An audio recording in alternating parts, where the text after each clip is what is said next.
So, topic. The Big Bang Theory season finale, I think it was, for Season 11 finale, Season 11, had Teller from Penn and Teller on it. Oh, really? Yes. Yeah. Okay. Teller speaks. What? Yeah. Teller No! speaks. That's like Daft Punk taking off their helmets. Yes, You don't do that. which they also did. They did So- that like 2 years ago, dude. Yeah, they did. That's insanity. I think we've destroyed Josh's world. Oh, no. Probably. Teller spoke. Oh my god. Daft Punk took off the helmets. They have faces It's underneath. It's crazy. Dogs and cats living together. Mass hysteria. Okay. Okay, so what? Like, I didn't get to see it, obviously. Okay, so what is the going last on here? the last episode is Amy and Sheldon's wedding. Okay. What? Yes, Amy and Okay, Sheldon's well that wedding. explains why Teller speaks, because apparently things that could never happen. Yes. Well, Teller plays Amy's dad. Now That is a good cast, I think. Actually, they replaced the original woman who played Amy's mom. You know, because earlier in the series you see Amy's mom when they first started to date. Right. On a FaceTime. On Skype and all that, yeah. Totally other character. This one is much better, but she is the totally domineering, will not let her husband speak. So through this whole thing, she refuses to let him speak. Right. Through the whole thing. Yeah. He Wow. says 2 words. Thank you. And that's it. So I'm not going to tell you what the circumstances are. You got to go watch it. Okay. But I'm telling you right now, it was hysterical. Because you spend the whole episode, you're like, he's going to speak. This is Teller. They can't let him speak. But I know he's going to speak, because why is he here if he's not going to speak? So, yeah, it was awesome. It was awesome. And like the Penn and Teller Fool Us show that was on, I think, CW, that he doesn't even speak in that. Yeah. He hosted a game show in which he he's doesn't talk. Exactly. He's the MC, does not speak. I mean, this guy, the first time I remember seeing him, I saw Teller when Penn and Teller were on Bill Nye in the 90s. Yeah. And they were explaining concave and convex lenses. And Teller's entire bit is in and out with the lenses. Messing with the lenses and making funny faces. Which is a good gig. Yeah. I would take it. I would be very happy. That's a good bit. So, I mean, quite honestly, to be Teller, to do that where I never speak, I would be up for that. Yeah, I never that's speak. I'm good with that. That's a fun thing. My shtick is I do not talk. That's awesome. So, season 11 is not the last season. No, they got one more. They were renewed through season 12. Okay. So they definitely have a 12th season. So we're looking for speculation. Do you think that season 12 is going to be the last one? Do you think they're wrapping up, or do you think they're going to do this until it's tired, like Friends? Well, I think this season is a milk run for them, meaning they're just padding wallets because everybody still loves them. And let's keep in mind that season 11 is one season more than Friends had. That's correct. So season 12 will be one more than Frasier ever had. Yeah. Which is one of the longest running longest running scripted Comedies. Sitcoms. Yeah. Um, Because, I wouldn't count Simpsons because it's animated, which makes a Simpsons big is difference. animated. It makes CSI is, It not makes comedy. it very much, as far as The Simpsons go, it makes it much easier to retain people because people can continue to do the voices forever and ever and ever and ever and ever and ever and ever, unless they were a teenager when they first made it. That's a little different. Yeah. But with something like Big Bang Theory, they can't just be 30-somethings forever. Well, and the nice thing about that show is they have had a character arc, and a pretty good one, I thought. Because, I'd say that the one that has had the most change would be Wallowitz. Oh, definitely. Because he starts out as this, oh my god, this horrifically He's this pervy little inappropriate, nerd. pervy Jewish kid. Which the line that they gave Penny, it's like, it's not the heart of gold, it's the creepy candy coating that's a problem. That was a good line. Yeah. I like that one. So, but you know, he gets married, and the interesting part of that to me is the fact that he finally has a woman in his life cuts off all that other stuff. You know, all the pervy crap that he was doing. And you know, it didn't turn him into, you know, he's not, you know, he's still a dorky little nerd, and he's, you know, he's still that, but it didn't turn him in. Well, he's not, you know, he's not Mr. Rogers. Okay? Right. But at the same time, you get to watch things like him going through having, you know, his first child and now second child. And the freakouts that go into that. Sure. And they do play, you know, him and Bernadette being kind of mercenary. They play that off quite a bit, too. Sure. But just to watch, you know, the fact that, you know, he grew up without a father and all the other stuff that they played off early on. And his own, you know, how am I going to be a father? How am I going to do this? Even with all that, you know, he's played as very human, but he sticks around. You know, there's never a question of, is he going to go? Sure. I also like the fact that they didn't play the should we abort the baby or not thing. The way they played it in the show, abortion was not an option. It was never even discussed. It was, we're having a baby. Why? We can't have a baby. We can't have a baby now. But at the same time, it's like, well, we're having a baby. They came around with the second one. It's like, well, what are we going to do? And she said, we're having a baby. So, you know, I like the fact that, you know, because how many times in TV, you know, it's, oh, there's a baby. We have to address abortion again. It's like, you know, I don't want to turn this into an abortion thing.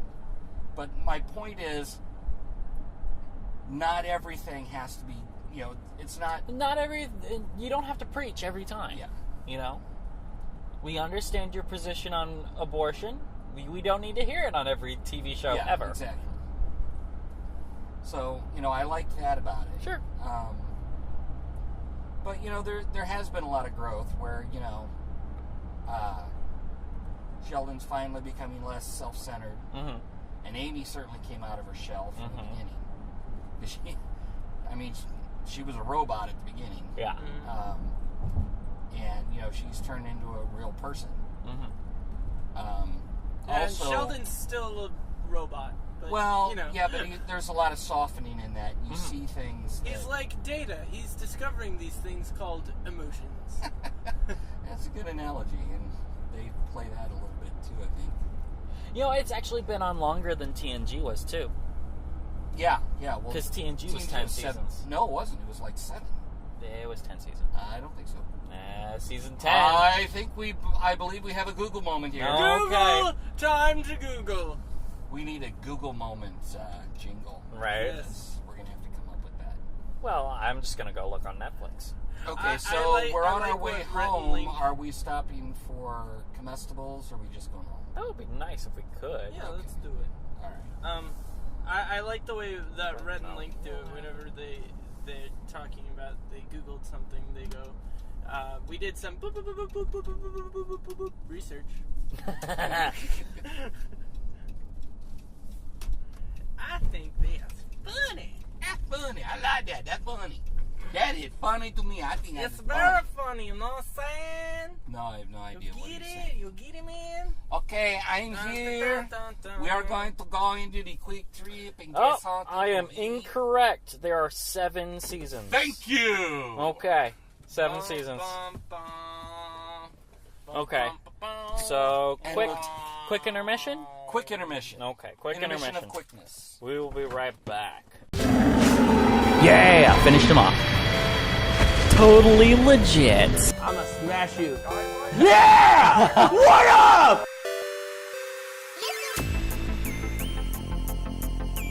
There you go. Now you've got it.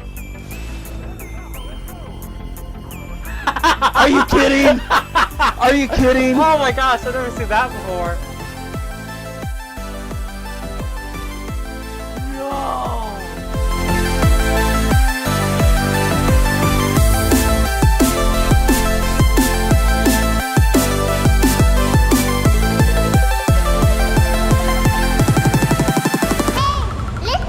right, so we're back from our pit stop. Josh, what do you get? I got some chocolate frosted mini donuts Because they're tasty, and also I want some. I got like the big bag, so I'll have some for work tomorrow. Okay. It's really nice. And I got an Arnold Palmer Snapple thing. That's tea and lemonade for people who don't know about old golfers. Exactly.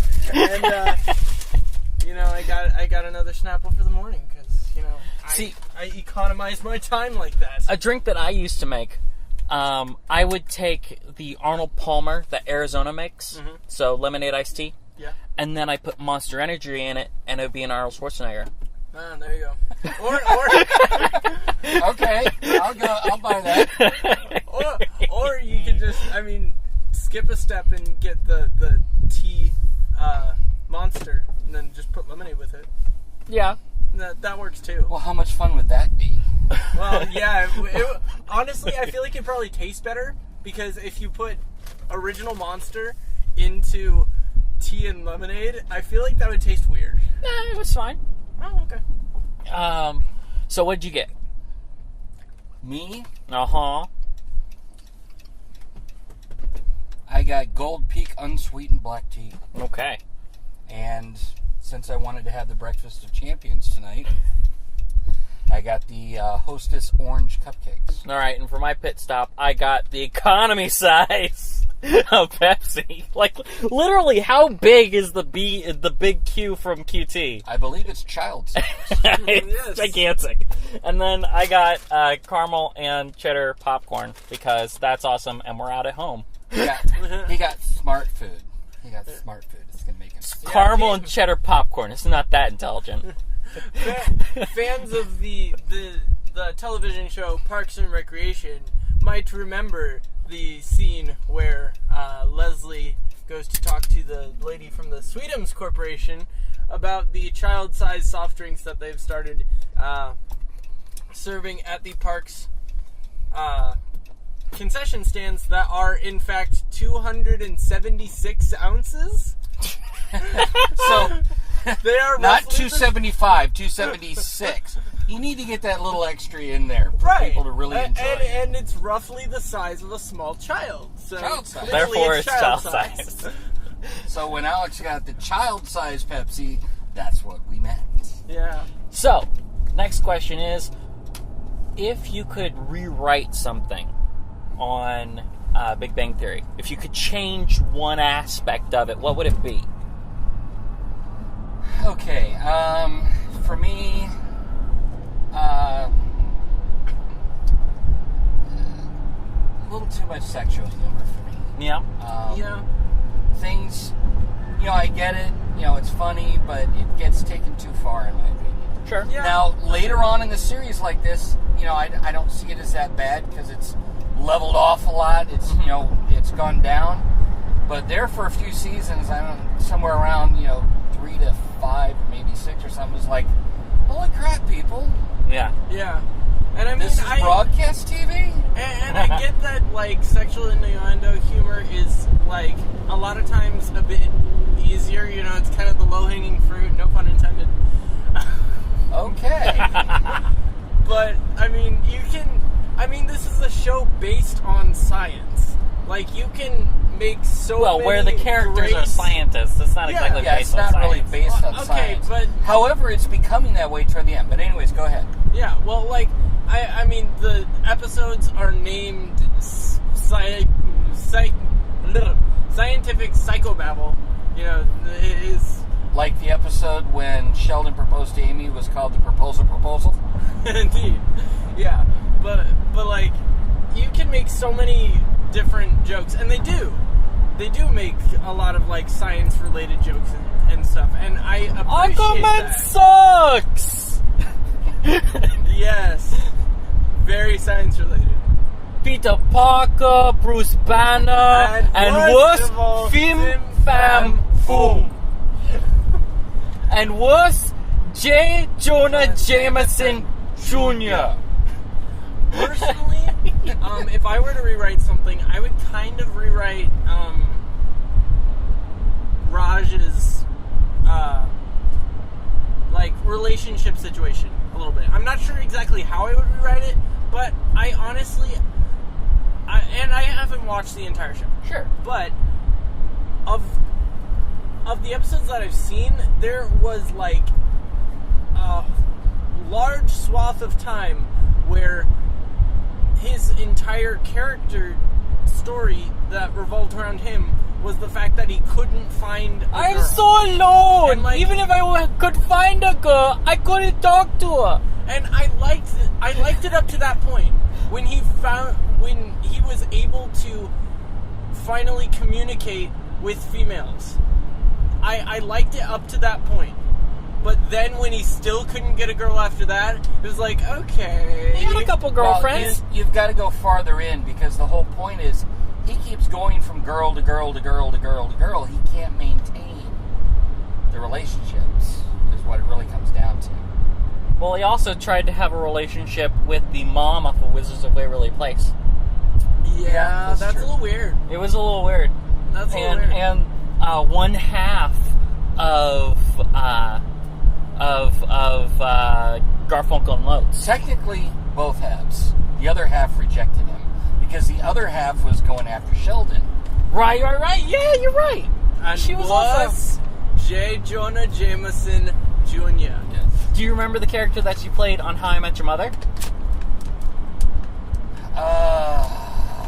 Yeah, The she was, shorter girl. No, she was there in the booth when they were trying to get married That's in correct. Atlantic City. That's right. She said, Yes, that's what I would say what I if would I could. Yes, is what I would tell you if there was any possibility of you getting married today, but there isn't, so I'm not.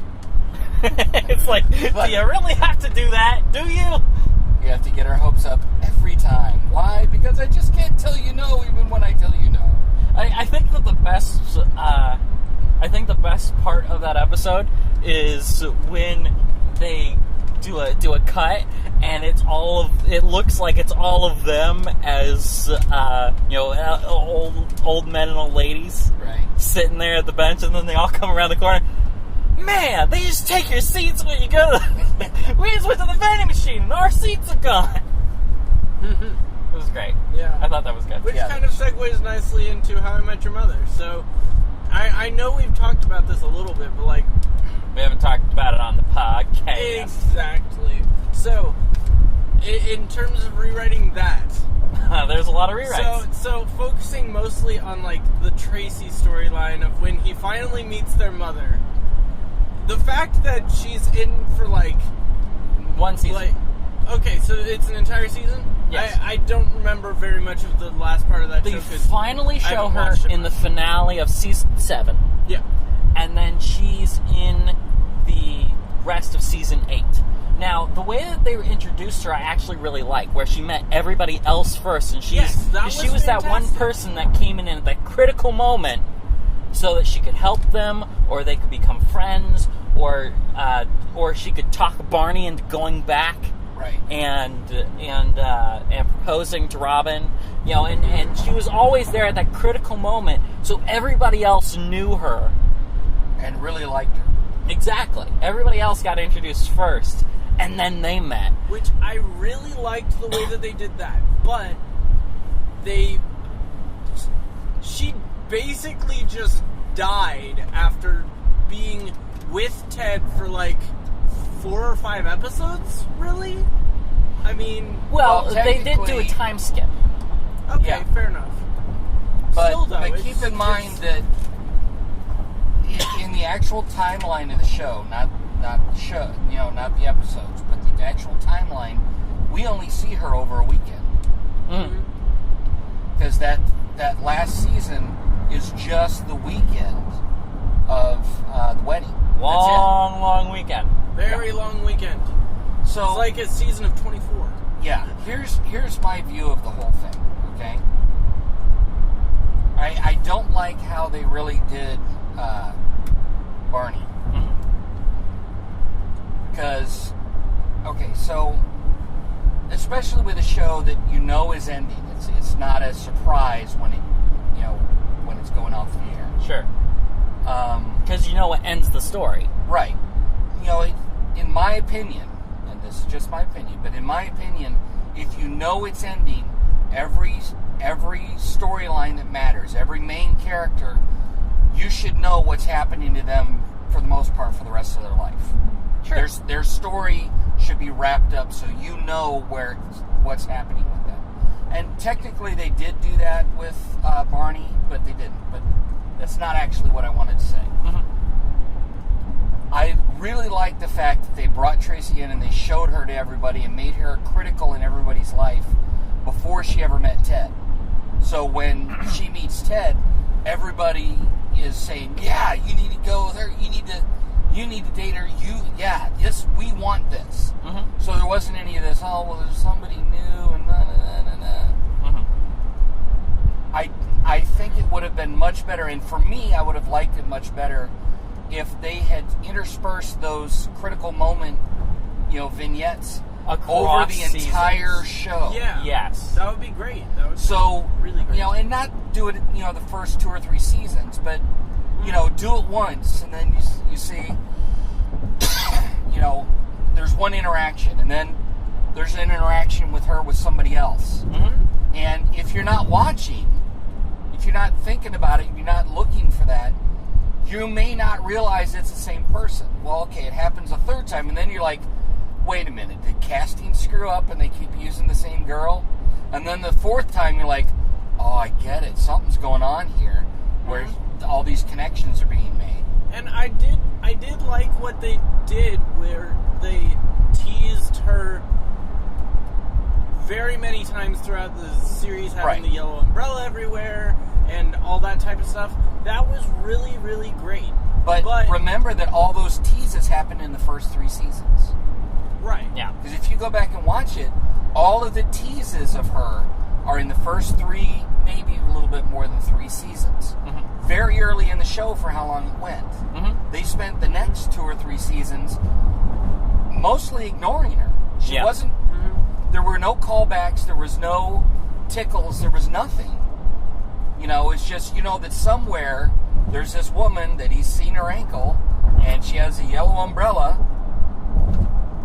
That's all you know. Sure. And you know I that love, somehow she I got love yellow- the actress that they picked, though. Yes, she She's did very, so very great. well with that. She's really, really pretty. She seems really sweet. She seems, honestly, exactly perfect for Ted. Yeah, And spunky it's enough, great. but still, the idea that they gave her, the personality that they gave her, not only fit with Ted's, but it also fit what I would have viewed someone who had those personality traits. Yeah. So it wasn't having somebody that's, oh, they're like this, but I don't see... Because honestly, for me, I don't really see him and Robin together. Robin does not look like a match for him. Well, the problem with their relationship is that it's self-destructive. Because she's so career-oriented that she's not willing to have the family... The Right. reason that they broke up the first time is the reason that still is a roadblock to them, and why people were upset at the end when he went, oh, no, we're going to get together now that my wife is dead. Yeah, and that felt like, okay, you're just going to self-destruct again because none of those things have been resolved. She still wants a career. She still wants a career over a family. And quite frankly, she married Barney, who also didn't want kids, and they couldn't make it because of her career. How do you think that's going to work with Ted? It's not going to work with Ted. That's the whole point, at least for me. Yeah. Him and Robin getting together at the end and this whole show being about getting him and Robin together, where the wife that gave him the kids that he's talking to for the 9 seasons of this show is almost an anachronism. She doesn't matter. It's just, hey, we wanted to let you know what she looked like, but you don't really get to know her. You don't spend any time with her. It's like, oh, Ted got a wife. Oh, she's dead. Oh, at least they had 2 kids. Oh, and now he's getting with Robin. I was very disappointed. Yeah. Well, and most of the fan base was, but, in my opinion, I would have put her in probably around season 5 So I would have cut out a lot of the extra storylines. Well, like, one storyline that I personally would love to not be in there is the whole thing with Lily and Marshall breaking up. Because, to me, one of the things that was fundamental to their characters, and I understand that that's probably the reason why they had a storyline where they broke up, is the fact that their relationship was basically unbreakable. You know, they've been together forever, they'll always be together, and I mean, you just saw yourself in Marshall, and you didn't want to break up. My problem with that is completely different than that. My problem with having that, and I agree that I would rather not be there, it shows that Lily is not who Lily is. Yeah.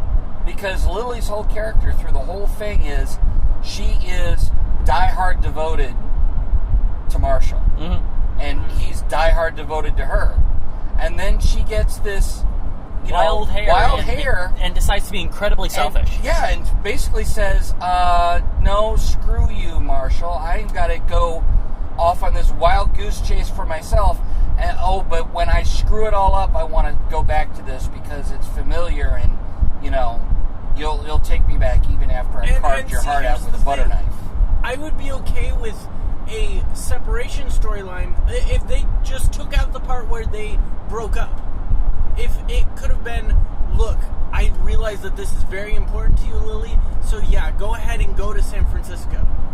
Go pursue the dream that you want to do, and I'll be here for you through that time, and we'll make it work, and it'll be great.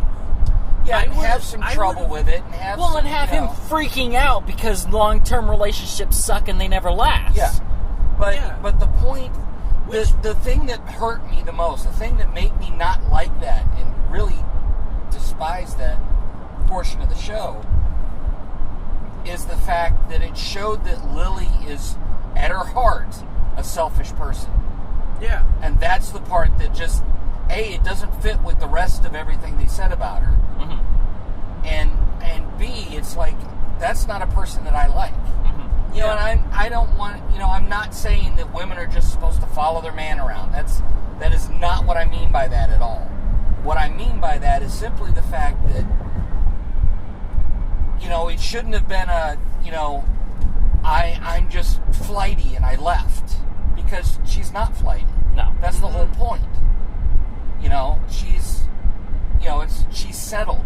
Even if, that sounds wrong. But the point is, settled as in, I know that this is what I want, and this is what the rest of my life is going to be. Mm-hmm. And then you find out that, no, it's really, I can decide on a whim to just throw all that away.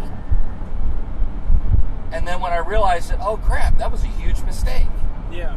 Then it's basically, coming back without really much of any, nothing really happens to her, I guess, is what I'm trying to say. Well, he was unhappy for a little bit, but, I don't know. Sure. But it does say good things about Marshall's character. Absolutely. It really does.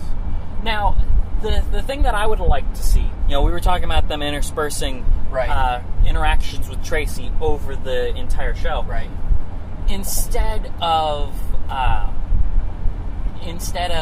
having Barney be the one who finds her, have it be Tracy who convinces her to, and they get to be good friends, they're neighbors or something in her new crappy apartment, mm-hmm. and she's the one that convinces her to go back to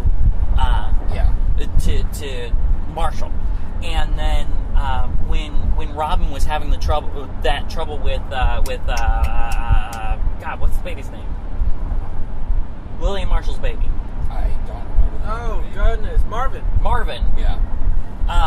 When she's left alone with Marvin, and it ends up being Mike Tyson, that was that should be Tracy. Yeah, that would have been much better. That's another interaction. So it's these things that you can easily replace the character with that obviously they weren't thinking of, and they hadn't cast Tracy yet and all that. So yeah, and the other part of this is we're all armchair quarterbacking this after the whole thing's over. Yeah, the thing's been over since 2011. Yeah. So it's a little late, but you can always find these little imperfections, and when you're creating something else, you can look back on that and Right. go, okay, I don't want to do that. I also would have liked to have seen a parallel timeline where we get to know Tracy even before she That would be knows cool. anything about Ted, where, after one of these interactions with somebody, after it's obvious, okay, there's something going on with this girl, start doing, 10 Like kind of a minutes spin-off of- season type thing. They did not an even that, episode like just that. do a little bit, and then do a little bit, and then do a little bit, where it's kind of a vignette. It's like, okay, well, while this is happening to, the gang, meanwhile, back at the ranch, Tracy is having this, so we get to know Tracy more than just, okay, she had this roommate, and she plays bass, and learning a little bit more about her. Well, remember they did do an episode like that in the last season. Yes, they did. They did. Where, But after 9 years, that's not enough, in my opinion. yeah. Now, granted, they knew they were going off the air and they had to wrap this up. I Yeah. get that. I think it was a little rushed because they got canceled quickly, quicker than they expected. Honestly, I think they thought they were going to get another season out of it. Yeah. And he was going to meet her at the wedding. The wedding was going to take place, and then we would basically have 2 seasons with her. Right. And I would have been more okay with that. I would. Because I think they were going to get 10 seasons like Friends. Well, they were shooting for it, I think. That's what I mean. I think they thought they were going to get 10 seasons like Friends. But the interesting thing is you can take this kind of, crown, I guess, of the top sitcom, Right. and you can trace it all the way back to Friends, right? Yeah. Friends is about 6 friends who live and love and whatever, and they live in New York. Then that show ends in 2005. In 2005, How I Met Your Mother starts. How I Met Your Mother is about 5 friends who live and love and work in New York, and they're all together and they're all friends. Then you have I believe there was a little crossover between them and Big Bang Theory, because I think Big Bang Theory started in 2009. I don't remember, but my phone is dead. So that was in order for them to be in season 11 and 18, then that tells you where they started. It would 2007. Wow, they had a lot of crossover with How I Met Your Mother. So they were a bunch of friends who lived and loved in San Bernardino, California. And this crown is kind of passed where it's this ensemble cast and all that. Right. I wouldn't count Frasier among them just because it also took place around the same time as Friends. But at the same time, and also it wasn't the same format. No, it wasn't. And, because it wasn't really an ensemble. Even though there was an ensemble, it wasn't an ensemble show, and neither was Cheers. No. Because Cheers was about Sam and whoever his main squeeze at the time was. It started out with, I can't remember any names, man. I'm horrible with this. Kirstie Alley was the second one. Mm-hmm. And that was just not... Just I don't know. not. That's what it was. It Just was not. just not. Mm-hmm. I did find it interesting how many spin-offs came out of that. Oh yeah. So, Yeah. Frasier was fun though. I David just could Pierce never is get into kinda Cheers. hilarious. no, Cheers was very... It was very one-dimensional, in my opinion. Yeah. And there were several characters on there that I did not like. Mm-hmm. Yeah, I've watched maybe 2 or 3 episodes of Cheers. Not a fan, really. I honestly did not like Sam. Mm-hmm. And he's the main character. And I think you said you didn't like Frasier when he was on the When show he was there. on Cheers, I did not like him. Mm-hmm.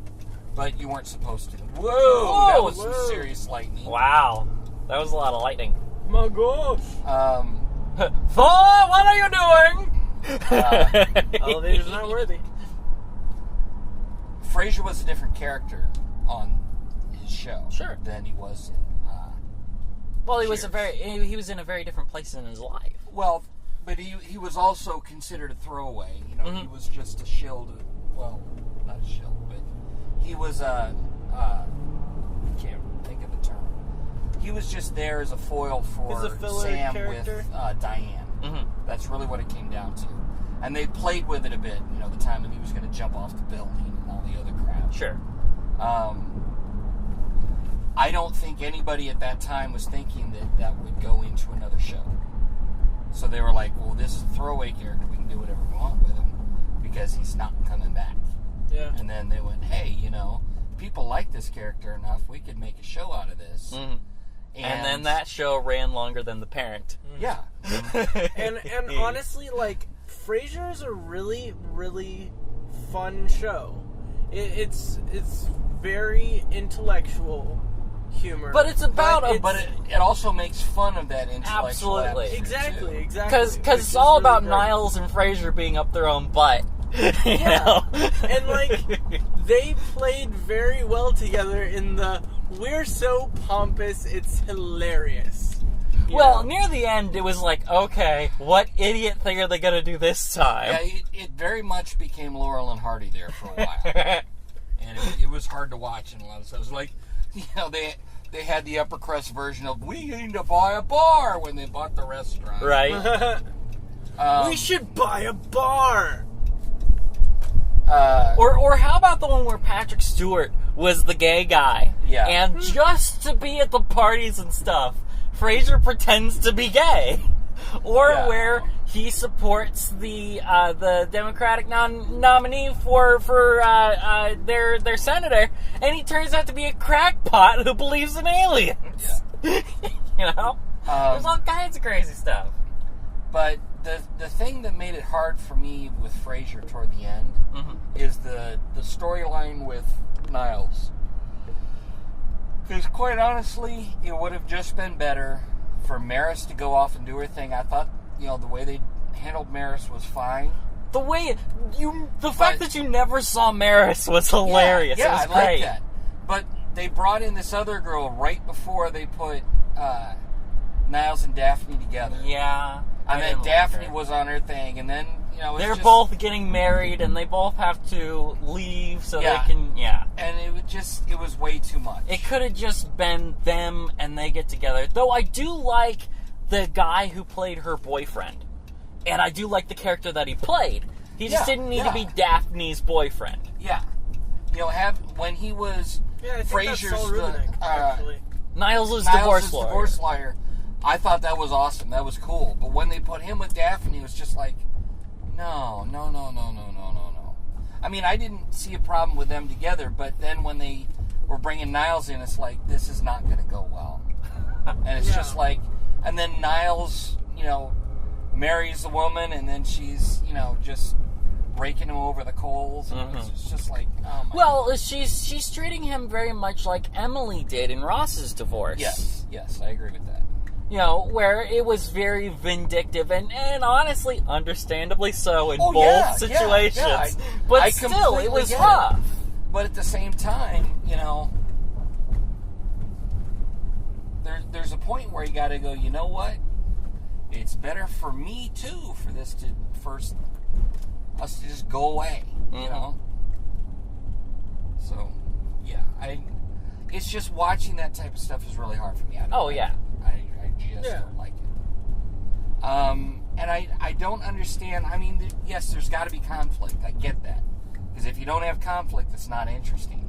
But, the conflict with Niles and Daphne could have been her family. When they brought her family over and stuff like that, I thought those were, for the most part, funny.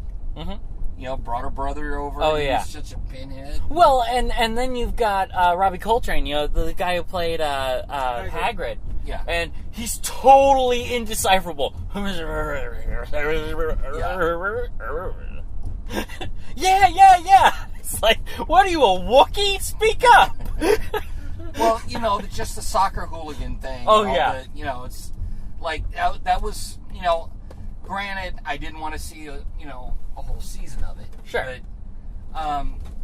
But because she's, poor and from the UK, and he's, this rich nouveau upper crust riche guy. Yeah. in Seattle, and all the, hipster pomposity that goes along with that.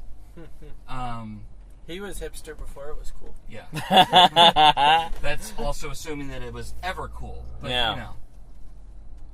Because, you know, for my part, if you have to tell me you're cool, you're probably not. If you're that concerned with it, you should probably let it go. Yeah. So, and We're with that, home. we are home, So- and I'm done. Yeah. Yeah. So So we're done bye, for now. friends. But we'll see you next time.